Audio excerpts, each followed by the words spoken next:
পাখির বাসার কারণে ঘাস কিন্তু কাটা হয় না। আমি যদি একটু দেখাই, এখানে কিন্তু পাখির বাসা ছিল এবং এখন কিন্তু বাচ্চা নাই।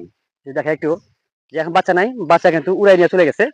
তো এখানে একটা সুন্দর বাসা ছিল। আর এটা যে ঝোপের মধ্যে সুন্দর একটা আবাসস্থল ছিল পাখিদের জন্য, অভয়ারণ্য। তো এখানে বাসাটা একদম নিঝুম দ্বীপের মতো, অরণ্যের মধ্যে যে বাসা বানালে যেরকম হয়। তো এই পাখি কিন্তু এভাবে সুন্দর একটি জায়গা বাসা বানিয়েছিল। তো বাসা বানিয়েছিল। তো এখন এই দেখতে পাচ্ছেন যে বাসাটা কিন্তু এখানে কিন্তু কিছু নেই আর। তো আমি সকালবেলা এসে দেখি যে এরকম আছে, এখন পাখিরা ডিম নেই, বাচ্চারাও নেই। তো এখন এটা কাটলে আর সমস্যা নাই। কিন্তু অনেক সময় দেখা যায় আমাদের একটু সামান্য ভুলের কারণে পাখিদের যে আবাসস্থল আমরা ভেঙে ফেলি। তো এই পাখিদের আমরা যদি জায়গা না দিই তাহলে কিন্তু পাখিদের বিচরণ করা, পাখিদের প্রজনন ক্ষমতা কিন্তু থাকবে না। তো সেক্ষেত্রে এই যে আমাদের দেখতে পাচ্ছেন যে এই ঘাসের জমি, এখানে ভিতরে আমরা প্রায়ই দেখি যে বাসা কিন্তু হয়, অনেক সময় বাসা দেখতে পাওয়া যায়।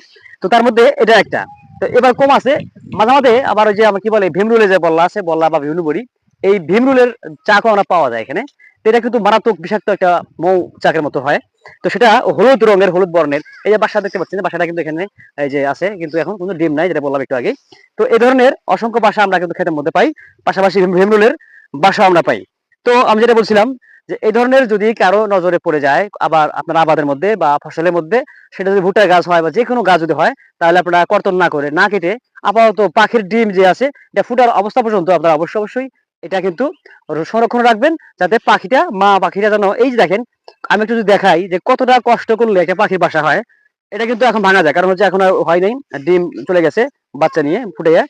তো এখন এই যে দেখতে পাচ্ছেন বাসাটা, এখানে কিরকম কারুকার্য দিয়ে কাজটা করা, বিভিন্ন মিশেলের, ভুট্টার ভুট্টার যে কি বলে এটা পাতা আছে, তারপরে এখানে বিভিন্ন খড়কুটো রয়েছে। তো অসংখ্য উপাদান দিয়ে কিন্তু এই তিলে তিলে দিনের পর দিন মেহনত করে পাখি বা মা পাখিটা বা বাবা পাখিটা এই বাসাগুলো বানায় এবং ডিমগুলো ফুটায়। দেখেন একটা ছোট্ট পাখির কত কষ্ট হলে এতগুলো এই খড়ি নিয়ে এসে বাসা বানানো সম্ভব হয়। তো সেক্ষেত্রে একটা মানুষের আনতে অনেক দিন লেগে যাবে। তো আসলে আমরা এই ধরনের বাসা যদি পাই, আমরা কোনোভাবেই তাদের বাসা নষ্ট করব না, আবাসস্থল টিকিয়ে রাখবো এবং আমাদের পাখিদের বাসা এবং আবাসস্থল ঠিক রাখার জন্য আমরা সবাই সচেষ্ট হব। এবং আবার একটু নষ্ট হলেও বা একটু সময় গেলেও আমার মতো আপনারা করবেন, যাতে পাখিদের বাসাগুলো সেফ থাকে। তো দর্শক, এই হলো আমাদের আজকের বিষয়, যে আমাদের ঘাসের জমিতে এরকম পাখির বাসা ছিল, আমরা নষ্ট না করে তাদেরকে থাকতে জায়গা দিয়েছি, ডিম ফুটে বাচ্চা বের হওয়া পর্যন্ত। আমরা কাউকে দেখাই নাই, শিশুদের দেখালে তারা ভেঙে ফেলতে কষ্ট করতো। অতএব আপনারা সাবধান হবেন, পাখিদের জন্য জায়গা করে দিবেন। আসসালামু আলাইকুম। ঘাসের জমিতে বেশ কয়েকদিন লক্ষ্য করছি যে এখানে একটা পাখির বাসা আছে। তো এই পাখির বাসার কারণে ঘাস কিন্তু কাটা হয় না। আমি যদি একটু দেখাই, এখানে কিন্তু পাখির বাসা ছিল এবং এখন কিন্তু বাচ্চা নাই। যদি দেখা একটু, যে এখন বাচ্চা নাই, বাচ্চা কিন্তু উড়াই নিয়ে চলে গেছে। তো এখানে একটা সুন্দর বাসা ছিল।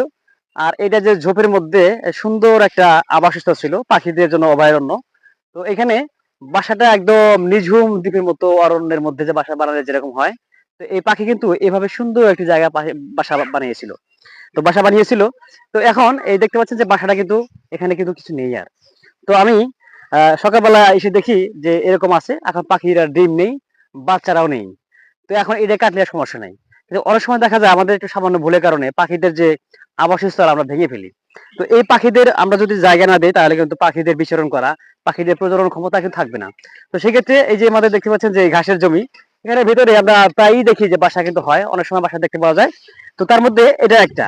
তো এবার কম আছে, মাঝে মাঝে আবার ওই যে আমরা কি বলে ভীমরুলে যে বল্লা আছে, বল্লা বা ভিমরু বড়ি, এই ভীমরুলের চাকও আমরা পাওয়া যায় এখানে।